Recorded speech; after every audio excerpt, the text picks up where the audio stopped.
ನಾನು ರಾಜ್ಯದ ಹಲವಾರು ಜಿಲ್ಲೆಗಳಲ್ಲಿ ಭೇಟಿ ಮಾಡಿದ ಸಂದರ್ಭದಲ್ಲಿ ಮಕ್ಕಳೊಟ್ಟಿಗೆ ಮತ್ತು ಪೋಷಕರೊಟ್ಟಿಗೆ ಮತ್ತು ಶೈಕ್ಷಣಿಕ ಸಂಸ್ಥೆಗಳ ಪ್ರಮುಖರೊಟ್ಟಿಗೆ ನಡೆಸಿದ ಸಭೆಗಳಲ್ಲಿ ಬಹಳ ಮುಖ್ಯವಾಗಿ ಬಂದಂಥ ಒಂದು ಮುಖ್ಯವಾದಂತಹ ಸಮಸ್ಯೆ ಈ ಬರ್ತ್ ಸರ್ಟಿಫಿಕೇಟ್ ಅಲ್ಲಿ ಸಾಕಷ್ಟು ಎರರ್ಸ್ ಆಗ್ತಾ ಇದೆ ಎನ್ನುವಂಥದ್ದು. ಅಂದ್ರೆ ಉದಾಹರಣೆಗೆ ಮಗುವಿನ ಹೆಸರು ತಪ್ಪಾಗಿ ಬಂದಿರುವಂಥದ್ದು, ಸ್ಪೆಲ್ಲಿಂಗ್ಸ್ ಮಿಸ್ಟೇಕ್ ಆಗಿರುವಂಥದ್ದು, ಇನಿಷಿಯಲ್ನ ಹಿಂದೆ ಮುಂದೆ ಮಾಡಿರುವಂಥದ್ದು ಅಥವಾ ತಂದೆ ತಾಯಿ ಹೆಸರುಗಳು ಮಿಸ್ಟೇಕ್ ಆಗಿರುವಂಥದ್ದು. ಈ ಎಲ್ಲ ಕಾರಣಗಳಿಂದಾಗಿ ಮಕ್ಕಳು ಯಾರೋ ಒಬ್ಬ ಅಂದ್ರೆ ಟೈಪಿಸ್ಟು ಅಥವಾ ಇನ್ಯಾರೋ ಅದನ್ನ ರೆಕಾರ್ಡ್ ಬಿಲ್ಡ್ ಮಾಡೋರು ಆರಂಭದಲ್ಲಿ ಮಾಡಿದ ಒಂದು ಸಣ್ಣ ಎಡವಟ್ಟಿನಿಂದಾಗಿ ಪೋಷಕರು ಮತ್ತು ಮಕ್ಕಳು ಸಾಕಷ್ಟು ಸಮಸ್ಯೆ ಎದುರಿಸ್ತಾ ಇದ್ದಾರೆ ಮತ್ತು ಅದು ತಿದ್ದುಪಡಿ ಮಾಡೋಕ್ಕೆ ಕಷ್ಟ ಆಗ್ತಾ ಇದೆ. ಕೋರ್ಟು ಕಚೇರಿ ಅಲೆಬೇಕಾದಂಥ ಸ್ಥಿತಿ ಇದೆ. ದಯವಿಟ್ಟು ಇದಕ್ಕೊಂದು ಸರ್ಕಾರ ಸೂಕ್ತ ಕ್ರಮ ತೆಗೆದುಕೊಳ್ಬೇಕು ಅನ್ನುವಂಥ ಒಂದು ವಿಷಯವನ್ನ ವ್ಯಕ್ತಪಡಿಸಿದರು. ಈ ಹಿನ್ನೆಲೆಯಲ್ಲಿ ನಾನು ಈ ವಿಚಾರವನ್ನ ಸರ್ಕಾರದ ಮುಖ್ಯ ಕಾರ್ಯದರ್ಶಿಯವರ ಗಮನಕ್ಕೆ ತರುವ ಸಂಬಂಧ ಒಂದು ಪತ್ರವನ್ನು ಬರೆದಿದ್ದೆ.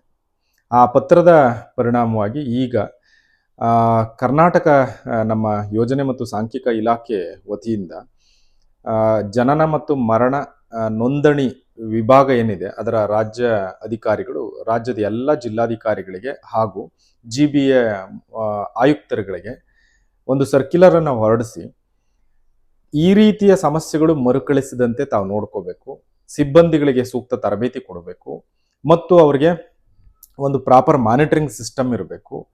ಹಾಗೂ ಯಾರಾದರೂ ಈ ಥರದ್ದು ಇನ್ನು ಮುಂದೆ ಇಂಥ ಒಂದು ಬರ್ತ್ ಸರ್ಟಿಫಿಕೇಟ್ ಅಲ್ಲಿ ಕೊಡುವ ಸಂದರ್ಭದಲ್ಲಿ ಆಗುವಂಥ ಎರರ್ಸ್ಗೆ ಅವರನ್ನು ಹೊಣೆಗೆ ಮಾಡಬೇಕು ಮತ್ತು ಏನಾದ್ರು ಇಂಥ ಪ್ರಕರಣಗಳು ಮತ್ತೆ ಮರುಕಳಿಸಿದ್ರೆ ನಿಯಮಾನುಸಾರ ಸೂಕ್ತ ಕ್ರಮ ಕೈಗೊಳ್ಳಬೇಕು ಅಂತೇಳಿ ಕರ್ನಾಟಕದ ಎಲ್ಲ ಜಿಲ್ಲಾಧಿಕಾರಿಗಳಿಗೆ ಒಂದು ಸುತ್ತೋಲೆಯನ್ನು ಹೊರಡಿಸಿ ಸೂಕ್ತ ನಿರ್ದೇಶನವನ್ನು ಕೊಟ್ಟಿದ್ದಾರೆ. ಈ ಸುತ್ತೋಲೆಯನ್ನ ಪರಿಣಾಮಕಾರಿಯಾಗಿ ತಳಮಟ್ಟದ ಅಧಿಕಾರಿಗಳು ಅನುಷ್ಠಾನ ಆಗಲಿ ಅಂತ ಮಾಡಲಿ ಅಂತ ನಾನು ಬಯಸ್ತೇನೆ. ಮತ್ತು ನೀವು ಕೂಡ ಇದರ ಸದುಪಯೋಗವನ್ನು ಪಡಿಸ್ಕೊಳ್ಳಿ. ಎಲ್ಲಾದರೂ ಈ ಥರ ಸಮಸ್ಯೆ ಆದರೆ ಅವರ ಮೇಲಧಿಕಾರಿಗಳಿಗೆ ದೂರು ಕೊಡಿ. ಆ ಮೂಲಕ ವ್ಯವಸ್ಥೆಯನ್ನು ಸರಿ ಮಾಡೋದರಲ್ಲಿ ನಾವು ಕೂಡ ಒಂದು ಪ್ರಯತ್ನ ಮಾಡೋಣ. ನಿಮಗೆ ಈ ಮಾಹಿತಿ ಇಷ್ಟ ಆಗಿದ್ರೆ ಲೈಕ್ ಮಾಡಿ ಮತ್ತು ಬೇರೆಯವ್ರಿಗೂ ಕೂಡ ಈ ಮಾಹಿತಿ ಹಂಚಿಕೊಳ್ಳೋ ದೃಷ್ಟಿಯಿಂದ ಶೇರ್ ಮಾಡಿ. ಇನ್ನೂ ನೀವು ಪೇಜ್ ಫಾಲೋ ಮಾಡ್ತಾ ಇಲ್ಲ ಅಂದರೆ ದಯವಿಟ್ಟು ಫಾಲೋ ಮಾಡಿ. Thank you.